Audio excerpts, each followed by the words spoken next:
Hello, friends and fans. Welcome to the channel that's keeping it retro. Today we're going to be doing a reaction to Nostalgia Critic and his review of The Nightmare Before Christmas. So, as we know, Nostalgia Critic is our favorite. Well, he's one of mine. He's one of my favorites. But anyway, without further ado, let's get into this. This episode brought to you by DoorDash. DoorDash! It brings you food you're craving right now, right to your door. Yeah. Also brought to you by Movement, one of the fastest growing watch brands shipping to over 160 countries across the globe. Don't forget to check us out this weekend at Too Many Games in Philadelphia, October 8th to the 10th. You know what's kind of sad?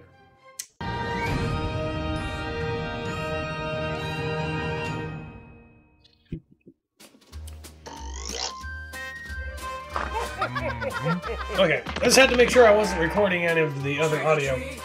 Trick or treat, nostalgia weed. When pumpkins fly and hold your knife. I'm a cameo. Your little home turns green. Your little face turns green. This is both. This little face turns green. Every film, every show, every plot has something knows. And all it takes is one itty bitty mistake. Look out, they'll haunt you too. Trick or treat, nostalgia weed. When ghosts come knocking at your door, badly written jokes and more. You better hope they won't be mean on nostalgia weed. I can love Nostalgia Critic. Hello, I'm the Nostalgia Critic. Guy. Remember, so you don't have to. And welcome back to Nostalgia Week. We've talked about Nightmare Before Christmas a few times on this show, but never done a full review. Since over the years I've discovered this new thing called liking stuff, I decided this Nostalgia Week is the perfect time to do it.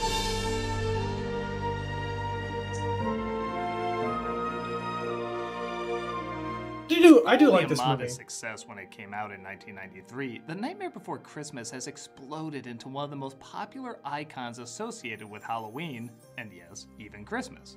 Merchandise sells like mad. It really People came love out to in dress up as the 1993? characters. Even the Haunted Mansion is given a makeover in fall and winter to reflect the characters and story.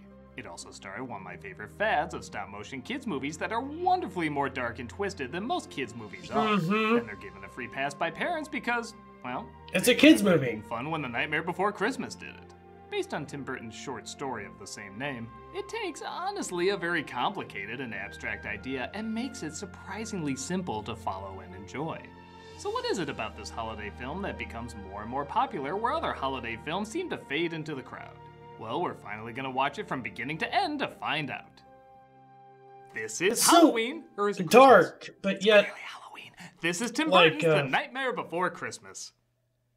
First off, let's address the biggest misconception. This is How is it not going a with Tim this? Burton-directed movie. Henry Selick, who would direct another stop-motion masterpiece with Coraline, is the man who called the shots, but the studio insisted Tim Burton's name had more of a draw, and seeing how his spiraled fingerprints are all over it, I think that's fair. It should also be pointed out that the opening narration is by Santa, played by Edward Ivory, but in the soundtrack, it's Patrick Stewart. 'Twas a long time ago, longer now than it seems. 'Twas a long time ago, longer now than it seems. Alex Stewart's fine, but it does go on a little too long, including a closing narration about Jack and Sally having skeleton babies. With 4 or 5 skeleton children at hand playing strange little tunes in their xylophone band. I don't know, the idea of them literally boning it is just not something I want to think of. We open in the land of Halloween Town with, I think we can all agree, the most memorable song in the movie. oh my god, yes.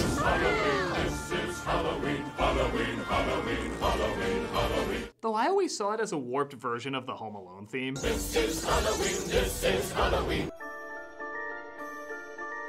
There's no Damn. denying, both this song and intro are amazing. When I saw this on the big screen, it blew my mind. The visuals were so creative and matched the music perfectly. There's so many things to admire, the creative camera angles, which were rarely seen in stop motion then, the fact that they didn't cut out the strings for the bats, which makes it feel more authentic. And I especially love how one of the random characters is just the devil. He's not the ruler, he's not even a major character, he's just one of the residents. This place is hardcore when the fucking devil is just a dude walking around town. Right? We're introduced to the Pumpkin King Jack Skellington, played by Chris Elfman, we'll get to that in a bit, who just finished up scaring the real world for Halloween, but a rag doll named Sally, played by Catherine O'Hara, is being called back by her inventor, Dr. Finkelstein, played by William Hickey. Come back here, you foolish... Oh! Oh! I didn't make you to beat my head, I made you to... Wait.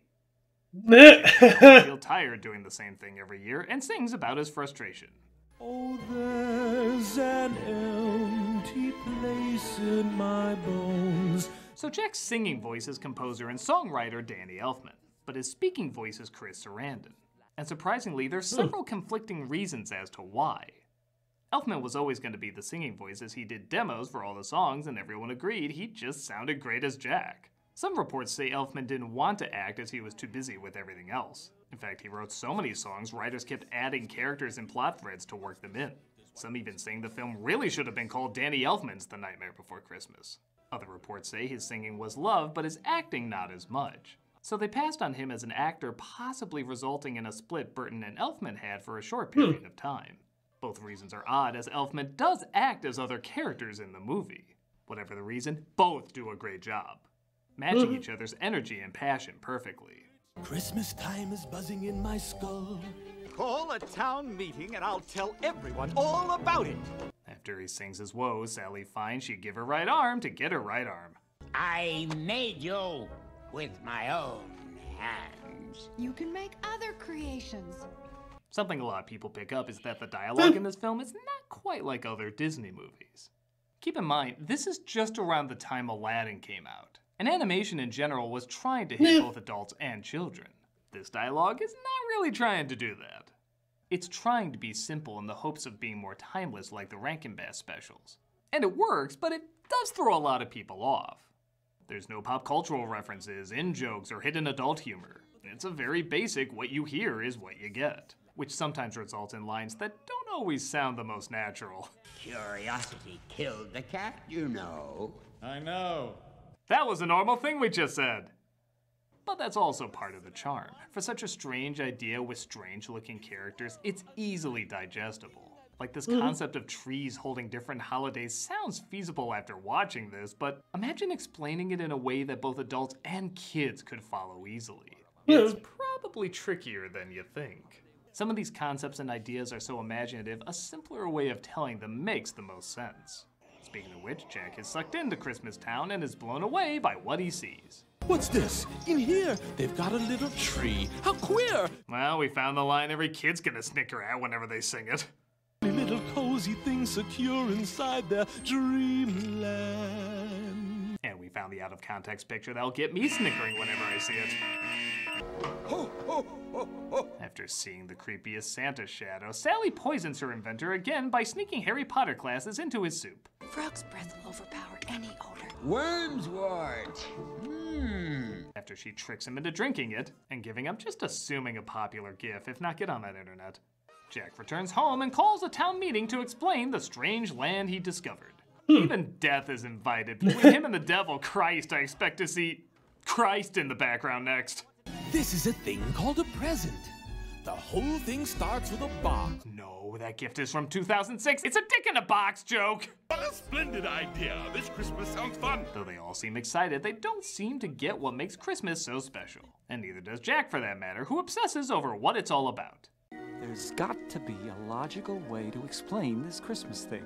Doesn't he know if you turn on even one Netflix Christmas rom-com, you'll be even more confused?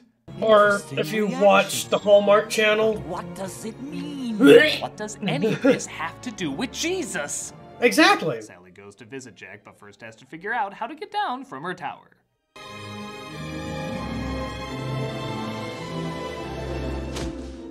I give 5 more years until people call that problematic. She sends Jack a gift basket, of sorts, and has a vision that Christmas is going to be a disaster. Yeah, she's psychic now. On the one hand, I like that she isn't just a sourpuss, like something has to convince her that Christmas is gonna go wrong, but it comes right out of nowhere. It's vague exactly what it is, whether it's the universe giving her a sign or if she always had the power to predict the future, as it never happened before and doesn't happen later.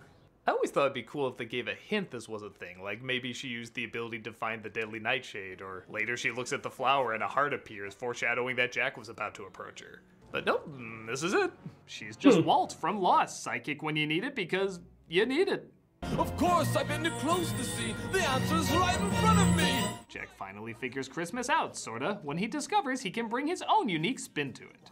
Albert, I could improve it too, and that's exactly what I'll do.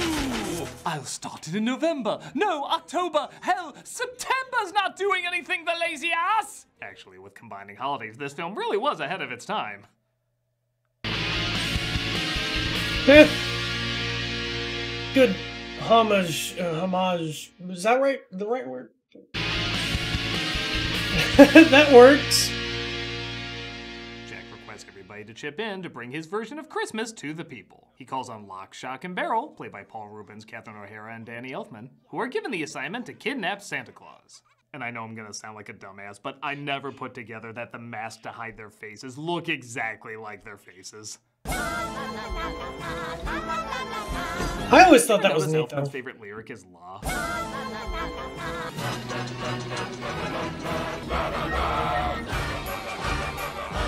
By the way, I'm totally convinced this movie's PG rating is based entirely on this look. It's something dirty and is gonna do it again. Bury him for 90 years, then see if he talks. I love a kid's film where the feel-good song is the various ways to dispose of a body. Chop him into bits. Mr. Rookie is sure to get his kicks. I don't want to know how he gets his kicks after Santa's been chopped up, but I'll assume he gives this look. Sally tries to warn Jack what should have been warned to Kirk Cameron. His vision of Christmas is going to be a disaster. It was about your Christmas. There was smoke. But I still think it's cool. That's not my Christmas. Mine's more plaguey. He doesn't listen to her, and everybody sings about how amazing their Christmas is going to be. These warped gifts still crack me up. I especially love how I think one of them is the Max Schreck logo from Batman Returns. Yeah, did this Burton property sell enough toys for you? Won't they be impressed? I am a genius. That's literally how Greg Proops talks before every taping of Whose Line. Just as Jack gets Christmas ready, Santa is abducted and brought to him. After he's taken away, Sally sees the scientist has literally made. But yeah, a I still think it's cool himself. that Jack's. Have conversations worth having. That part of my brain stopped me from peeing and caring. The kids give Santa to Oogie Boogie, played by Ken Page. But yeah, who, fun I still think it's fact, cool is that Jack is like two different alligator voices. from All Dogs Go to Heaven. How does this guy get typecast as musical green monsters who sing before they eat people? Because I'm a gambling boogeyman, although I don't play fair. The Boogie song is a good change of pace, as most of the color in the movie is in Christmas Town. So it's pretty nice to get a scene that's still dark, but has bright, vibrant colors as well. I'm going to do my stuff. What are you going to do? I'm going to do the best I can. Okay, that's a different Christmas movie right there. Jack gets ready to head out as the literal two-faced mayor, played by Glenn Shaddix, oversees the flight. Sally causes fog to block everyone's view, but as we saw before, Zero's nose can light up and lead the way. See, out of nowhere Sally's psychic subplot, the dog figured it out. I sense there's something in the wind. That's not making things better. I feel like most people agree that Sally's song is the weakest of the musical numbers, which is a shame because it's not really a bad song. Yeah. It's just slow, sung a little awkward, and grinds the film to a halt. All the momentum of a few seconds ago is put on hold for Sally singing how we already know she feels. On the other hand, though, this is the closest we have to a love song, and again, there is something cool that's about how the person she loves will seemingly never love her back. For I am not the one. If there's an opportunity to creatively depress children, I'm kind of all for it. The song doesn't last long, though, and we're given some of the most entertaining stuff in the movie. Jack's terrifying Christmas presents. The only thing funnier than the gifts is Jack's blind optimism that everyone is loving them. You're welcome, one and all. If you survive, give me 5 stars on Yelp! Desperate to fix things, Sally tries to break in and free Santa. What Oh my. here? Unexplained leg is the best kind of leg. What? You tried to make a dupe out of me? Don't you know the foot is all I require? captures them both. Meanwhile, the army locates Jack and shoots him down. Like a true politician, the mayor says he knew the bad idea he said was a good idea was a bad idea. I knew this Christmas thing was a bad idea. I'm gonna go check out Kwanzaa Land. Jack survives, though, and sings all about the misery he caused. Why does nothing ever turn out like it should? Like Wreck-It Ralph, I have to admire a movie where the message isn't follow your dreams, but rather cope. With your life, well, you could be dead. Little blessings, you piece of shit. I am the Pumpkin King! He announces he's back as the Pumpkin King, but realizes he has to save Santa in order to put things right. What the? Hello, Oogie. How the hell'd you do that? I mean, the doll maybe, but the red guy's like a Raiders of the Lost Ark ball. This leads to, in all honesty, a pretty pointless climax. Well, come on, Bone Man! Again, if Oogie was built up as the villain earlier, maybe this could work, and even then that's a big maybe. I feel like this is a movie that doesn't really need a villain. But he's a guy introduced in the third act. There's not much of a rivalry between him and Jack, and like Sally's song, everything kind of comes to a halt for it. This just doesn't feel like a story where the lead dodges a villain's death traps. It's more of a comic book feel, where this had more of a fairy tale vibe. But again, it is creative and leads to a pretty fun death scene. Look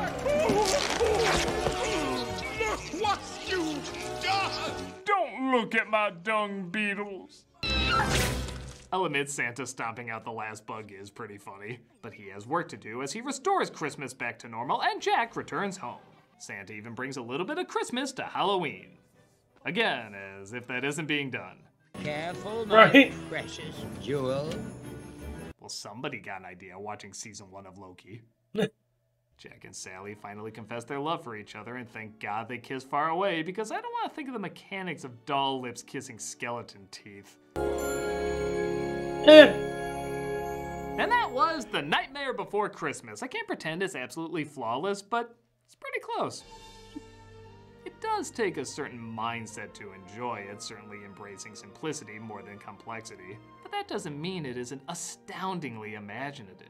I think it's particularly the visuals and concept that really makes it timeless, as anyone can watch this and follow what's going on even if there was no dialogue, and be blown away by what they're looking at. The songs are also very refreshing, not just for how many there are, 11 in case you're wondering, at a time when most Disney films had half that, but they also move the story forward and help the characters express what they're feeling. It never feels like something that was written to also have a hit on the radio or anything. Yeah. When you don't hear it on the radio though, people still hum these songs all the time and remember these characters. The main reason being, they're very simple, but likable. I might remember the characters, but I can't remember all the names, so I mean... And I can happily say I am definitely one of those in that twisted mix. I'm the Nostalgia Critic, and Nostalgia Ween has just begun! Ow. Anyway, that was... How queer! Nostalgia Critic. And The Nightmare Before Christmas. I kind of have to agree with some of the things that he said. Like, about some of the music. And some of the facts that he came out with, it's like, I didn't know that. That was quite interesting. Especially the fact that he mentioned that Jack actually had 2 voice actors. I actually found that quite interesting. But anyway, if you guys like this kind of content, go ahead and like, subscribe. And if you have, well, I was about to say, if you have your own thoughts, there we go. If you have your own thoughts, go ahead and leave a comment down below. Don't forget to check out our membership, our YouTube membership, and that's what I mean, our YouTube membership. Same thing, our membership, YouTube membership. Anyway, check out that and our Patreon as well. You get special perks, and also don't forget to hit that bell icon so you'll always be notified when Jordan and I upload a new video. And until next time, keep it retro.